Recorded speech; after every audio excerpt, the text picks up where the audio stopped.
Do you enjoy chilling tales and terrifying stories?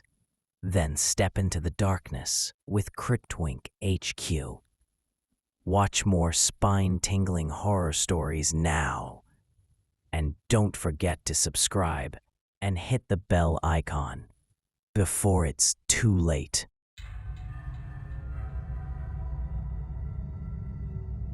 This story happened about 2 years ago here in the US, in a quiet suburban neighborhood where I grew up. I'm sharing this because I need to know if anyone else has ever experienced something like this. Because lately, I'm starting to realize I'm not the only one who sees him. It was a Saturday morning in late spring. My mom and I were driving around town, hitting different garage sales. It was something we did for fun on weekends. You never really know what you'll find. One house in particular stood out. It was an older home, pale blue siding, cracked driveway, big oak tree in the front yard. The kind of place that looked like it had stories of its own. The family selling things was quiet, almost too quiet. They weren't greeting people, just sitting on their porch. Their table was full of random things: old tools, lamps, VHS tapes, yellowed books. And that's when I noticed it. Buried under a stack of faded magazines was a small leather journal. Dark brown, cracked edges, no title, no name. Something about it drew me in instantly. I picked it up, and the leather felt cold. Not just old, but almost damp. The pages were yellow, covered in tiny, cramped handwriting. I asked the woman running the sale how much it was. She looked at me for a long second. Then she said, almost reluctantly, "Take it. Just take it." I remember feeling a chill, but I shrugged it off, stuffed it in my backpack, and didn't think much about it until later. That night, I sat on my bed and started flipping through it. At first, it looked like a regular diary, entries about school, work, the weather. The handwriting was messy but readable. But then, it changed. Halfway through the journal, the tone shifted. The entries became short, frantic, almost like someone scribbling in fear. "He's outside my window again. He knows I can see him now. He won't go away." The more I read, the colder I felt. I started checking my own window without realizing it. But of course, nothing was there.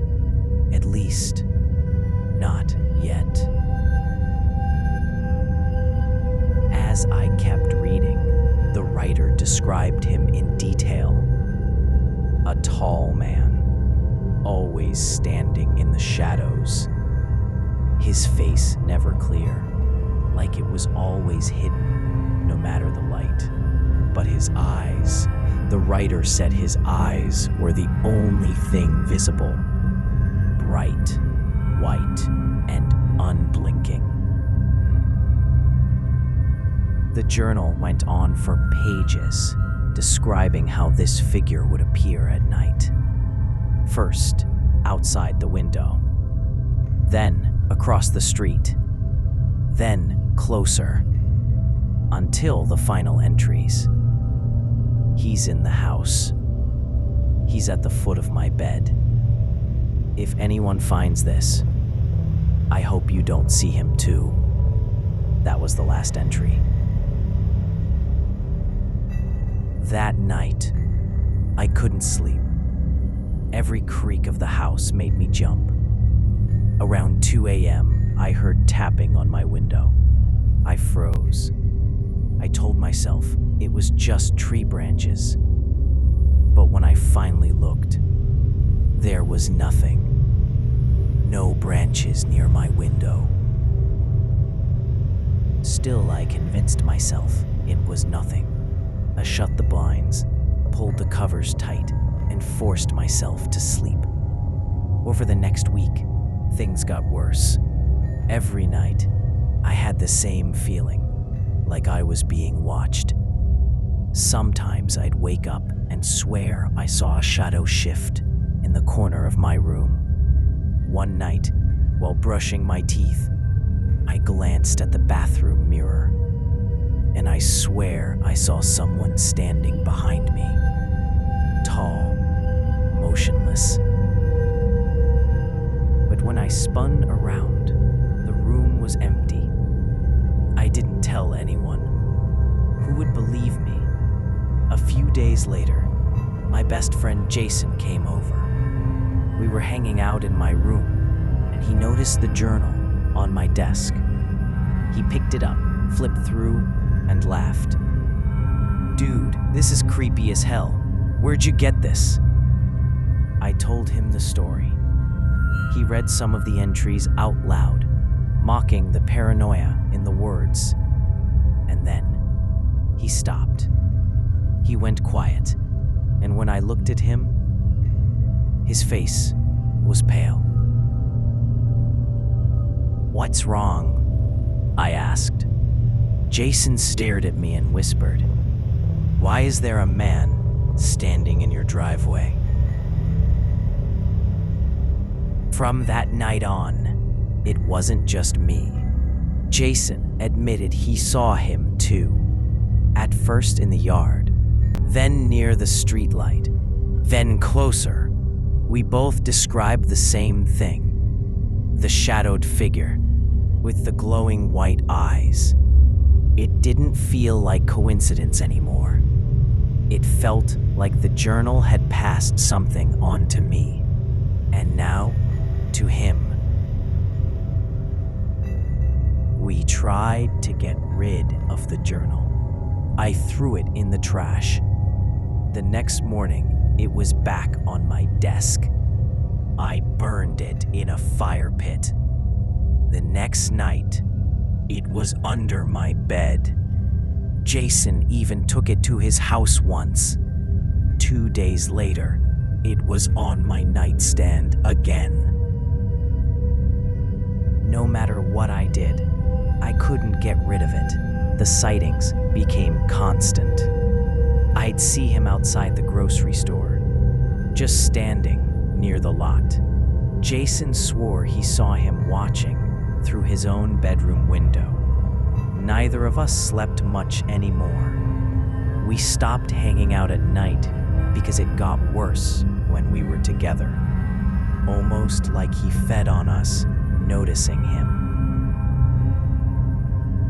The last time Jason came over, he looked exhausted. He said, "Man, don't do this anymore. I see him everywhere. When I drive home, he's in the rearview mirror. When I close my eyes, he's there."